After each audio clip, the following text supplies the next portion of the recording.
Hi guys, and welcome back to my channel. My name is Johanna, and for those of you who are new here, welcome. And for those of you who are returning, welcome back. In today's video, I'll be showing you what my side income was to include November, December, as well as an overall view for 2019 versus 2020. And if that is of interest to you, please stay tuned.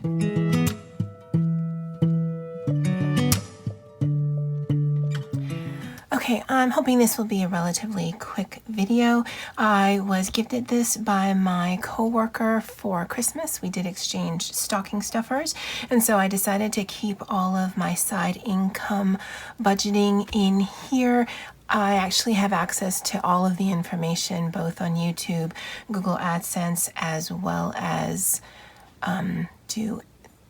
through Intuit QuickBooks because it's linked up to my business bank account, but I also like seeing it on paper. So let's just get started. So I did do a little bit of decoration because why not? This was the first income that I showed on this channel. I'll link that video below. We will go into November income. I will put some information on the screen. I think it might be a little easier to see at least the data from YouTube itself, and then I'll go into how I use that to pay some expenses. Now, just as a caveat, these are not all of my side income expenses. These are just the ones that hit the same account that the YouTube AdSense, Amazon affiliate, the blog, and the Etsy income would also hit. So that's how I account for it in here. Again, I do have a different bookkeeping system that I account for everything. So for November, as I explained in that original video, the money that you get paid in 1 month is for your YouTube affiliate information from the previous month. So from October 1st through the 31st, I did earn $117.68, and that was based on 13,000 views, 2.2 thousand watch time hours, an increase of 89 subscribers to come out to that YouTube income. Now, the actual amount that hit my bank account was $124.85. Again, I do serve YouTube, or I do serve Google Ads. Google Ads on my blog. So I did make $7.17 from that. So my total payout from Google AdSense was $124.85. This was the first time in a few months that I've made any Amazon affiliate income. Again, for their threshold, you have to make at least $10, and I haven't been meeting that threshold, but for November I did. And that came out to $12.52, $0 from the blog, $0 from Etsy. And what I mean from the blog also serves ads, and from that income, I made nothing. I do take 30% off of the combined total, which came out to $137.37, and that's what I put to pay for taxes, as none of these things take out taxes automatically. I did buy a laptop and some equipment from Best Buy for my second channel, so I do make payment for the Best Buy from this account. I do pay for my Intuit QuickBooks from this account, $10.45. I do actually pay two different Canva fees. One is for the Pro version on my laptop, and one, which hits a different account, is from my Pro version on my phone. I do find it useful to have both versions on my phone and my laptop. Unfortunately, you do have to pay two separate fees, but I feel that it's worthwhile. I did have business related expenses that hit this account. Again, that's important to remember, of $23.74, and then the difference was $9.02, and I just roll that over and just keep it into the account. So the income for November was at $137.37. Expenses zeroed that out, and so it's a true zero-based budget. Now, most people who do these kind of, what did I make as a small YouTube channel, show you that. I wanted to show you what my expenses are, just to let you know that it is it's not a lot of money, and yet it is. For some people, that could be their electric bill and their water bill. It could be a significant portion of their rent, depending on where they live. That would not be significant here in Hawaii. But $137 is nothing to scoff at. But it does go rather quickly when you factor in the expenses. So I'm hoping seeing both sides of that does help. For me, again, I do have other expenses hitting other accounts, but I square that up when I do my taxes on a yearly basis. For December, the data range for that was November 1st through November 30th. In November, I did receive nearly 13,000 views, nearly 2,000 watch hours. I had an increase of 78 subscribers, and so my total YouTube income was $124.34.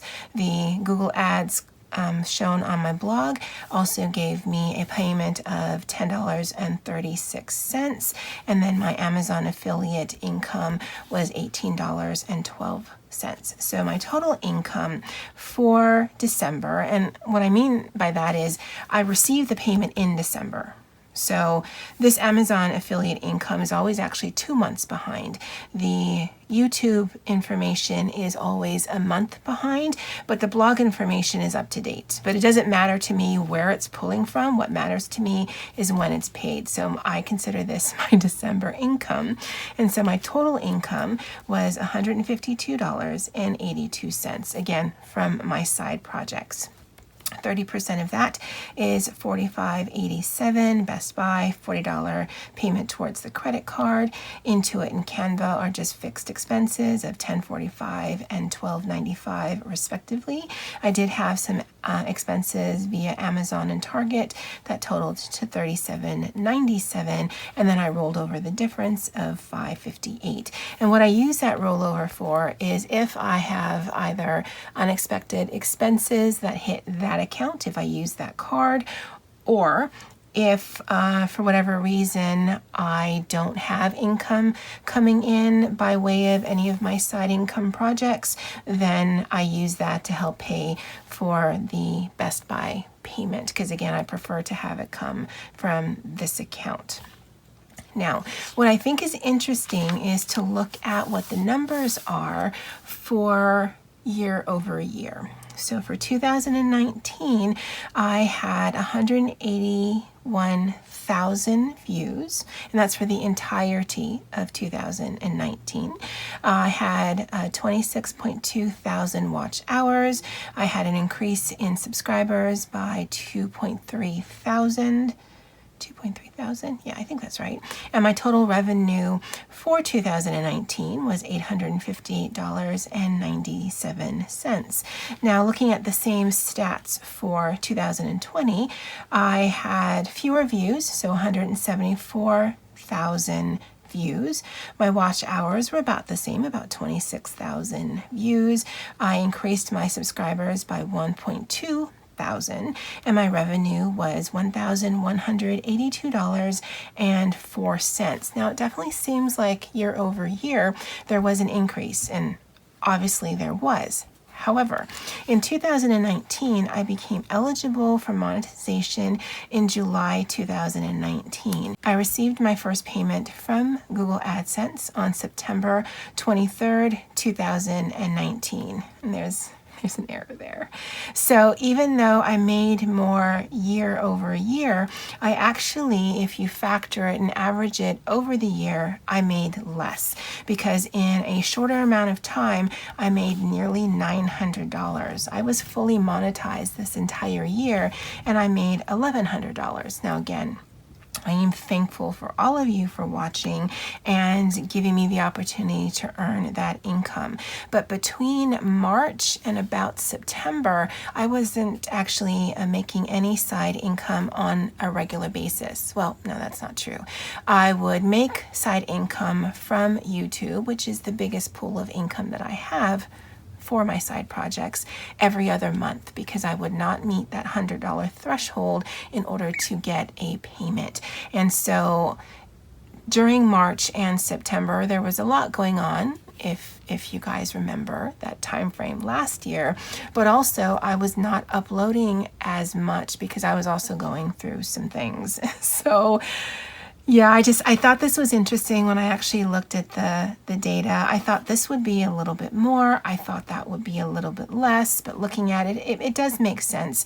I was going in a really high momentum, ending the latter part of 2019, got waylaid in the beginning of 2020 because of some personal health issues, and then that slammed right into the global pandemic issues that everyone was dealing with. So it's been a bumpy year, but I'm very thankful for everything that I have. And then this was just a little tip in. This is a vellum, and then I just glued these two totals here, and then to start January, and then to do this on a monthly basis. That's what I plan to do in this little notebook. And there's quite a few pages here. So again, I can access all this information online, but I do like having a little place to warehouse the information that I can access at the ready, because sometimes it takes a few screens to get to various things. If I have it all here, that's even better. Now, for the first part of this year, I do plan to keep Intuit. It was really helpful when my Etsy shop was active, but it has not been, and even into this year, I don't plan it to be what it used to be. I might open it up a few times a year for some mystery bag sales or some flash sales, but otherwise that is going to be slowly phasing out.